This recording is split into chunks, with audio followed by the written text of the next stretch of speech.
Okay, so just getting back to this, we're going to have talking about 4 lifting mechanisms. Remember, we have to lift air to cool it and condense it. Okay, the first one I want to show you then, and the scale of this is going to be along the bottom, in other words, how big an area we're talking about, is what we call convection, excuse me, convection lifting. It's simply sun heating the ground, and the ground heating the air, and the air rises. Okay, as the air rises, I know it's a little tough to see this, that's a cloud here. As the air rises, it cools and condenses. Now, in about, it's mid-April right now, in about 2 or 3 months, you're going to see an awful lot of this in the Prescott area. We're going to start getting into what we call the monsoon season.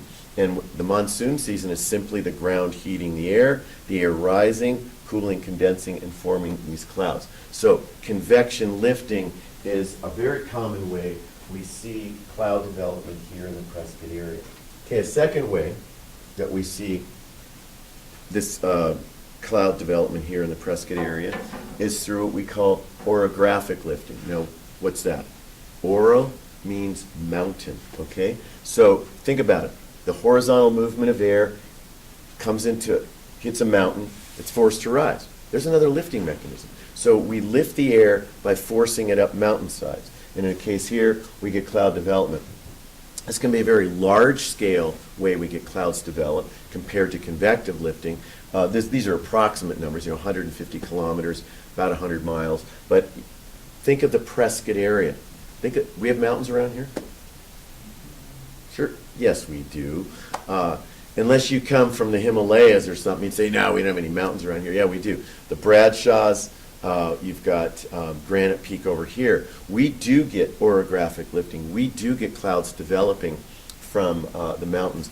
And let me just turn this on. I want to point to this. I know it's off in the corner here, but this is a 3-dimensional map of the state of Arizona. Now, if you think about it, our predominant wind direction here is from the southwest. So we get winds frequently out of the southwest. It's going to hit the rim of the Colorado Plateau and be forced to rise. Now, later on, again, in a couple of months, if you look to the north from Prescott, frequently you will see a line of clouds, cumulus and cumulonimbus clouds, that have developed here, and it's all because of this orographic lifting. We get a lot of orographic lift in the state of Arizona. If you consider the southern part of the state is only 1,000 to 2,000 feet above sea level, we are in this transition zone with elevations ranging from 5,000 to 8,000 feet. By the time you get into northern Arizona, up at Flagstaff, we've got a peak over 12,000 feet. So there's going to be a lot of lift as air comes from southwestern Arizona into the northeastern part. So orographic lifting, another way we get cloud development here in the Prescott area. Okay, another one is called convergence lifting. And think of it, you guys, this is simply a low pressure system. Low pressure system at the surface. What a low pressure system at the surface does, you can see an arrow here and an arrow here. If you got low pressure at the surface, air rushes in from all sides to meet it. One of the basic physical properties of our atmosphere is that wherever there's low pressure, air flows in to fill the low pressure. So as air comes in to fill the low pressure here, it's converging. That's why we call it converging. And as all this air blowing together, it's forced to rise. So we get convergence and then lifting. These can be very large systems, as you can see, sometimes up to 500 kilometers in diameter. They can actually get larger than that.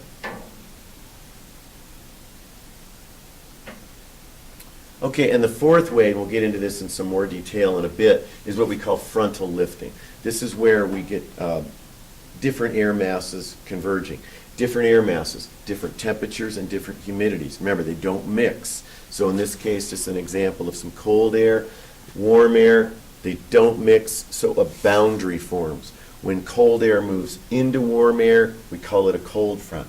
When warm air moves into cold air, we call it a warm front. So this is a cold front because of the cold advancing air, warm front because of the warm advancing air, but we'll spend a little more time talking about that in a few minutes.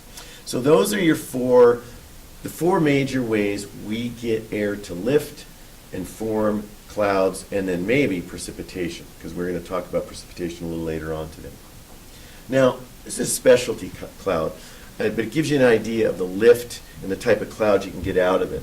This is up in the northwestern part of the United States, and we've got a wind and an upper air wind also blowing from left to right. You can see what's happening. Wind's blowing like this. We're getting orographic lift up over this peak. That's causing cooling and condensing of the air. Atmospheric conditions are right from that. As the air continues to flow down, it warms up, condensation stops. So this cloud can hang over this peak for hours, sometimes even days if the conditions are right. We call them lenticular clouds. They're a bit out of the ordinary because lenticular clouds don't move. If you go out here on any particular day, like we've got a lot of high cirrus clouds out here today, and if you watch them, you're going to see they slowly move over. And you've probably seen these time-lapse photo videos of clouds moving over.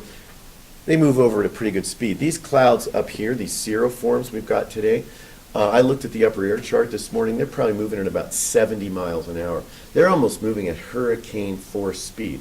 Generally, the higher we get up above the ground, the faster our wind speeds are because there's no friction with the ground. But at any rate, lenticular clouds will stay in place. Now, I took this photograph, you can see, from, I used to live in this house above this big lake down here. You can't quite see it, called Schwab Lake.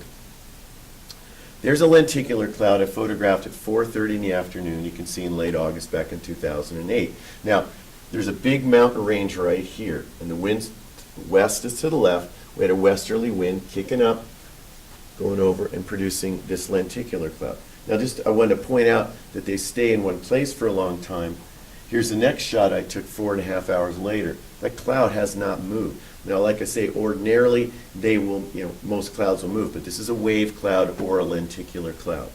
Yeah. So there would always be turbulence associated with it? Oh, yeah. The other issue is, this is interesting from an aviation standpoint. If you guys have ever, has anybody here ever been gliding in powerless flight? Okay. By the way, if you're interested, they have a site here in Prescott, Prescott Sailplane Club. And it's one of only, I believe, 2 places in the United States that launches you by what they call slingshot. Pretty exciting. Most gliders are being towed by powered aircraft, right? Get up to a certain altitude, they let them go, and then you go on you go. This one has a big diesel engine, put a cable on, zap, and it just tears you down. You climb up, cable comes off. They got a little parachute at the end of the cable, so if you're standing under it, doesn't kill you, whack. So they get a parachute and it just floats down. You can, if you Google it, they've got a nice little YouTube of a couple of launches they've done if you want to see how that works. But at any rate, getting back to the sailplane thing, a lot of times they'll look for this because they know this. They know then the wind's going like this, coming back down, and generally then it comes back up in what's called a rotor. And that rotor wind can cause another cloud, but it also causes lift. Sailplanes are always looking for lift, okay? Another way, talking about the sailplane stuff and thinking about convective cloud development, right? The first one I showed you. Let's go back to this. Okay, go to this first one here, getting back to sailplanes. Now, what is a powerless glider looking for? Okay, let's say he gets towed up, he's released. Now what? You just glide back down to the surface and you're done? Hopefully not. What they're looking for is this exactly. What they're looking for is a surface that's dark. You guys know about albedo now. The darker surfaces are going to absorb more shortwave solar radiation, heat the air, and it's going to cause the air to rise. You're looking for these convection currents, they call them thermals. So if you find one, and if you got up on a day like today, where would you be looking for a thermal? You're up here, you're looking down at the ground. Where might I find a thermal? Parking lot, thank you. Well, the airport, no, you better watch out. Got guys like Luis is going to be taken off and he'll be in your way. The airport, by the way, is an extremely busy airport. You don't want to get anywhere near it, right? There's 2 major flight training operations going on out there, and so not only do we have a lot of traffic at the airport, we got a lot of pilots that don't quite know what they're doing. So you better be careful out there. All right. So anyway, yeah, you'd be looking for like a dark asphalt parking lot, like the Yavapai College parking lot. This is interesting. This is the way a lot of birds migrate as well. We've only discovered this recently.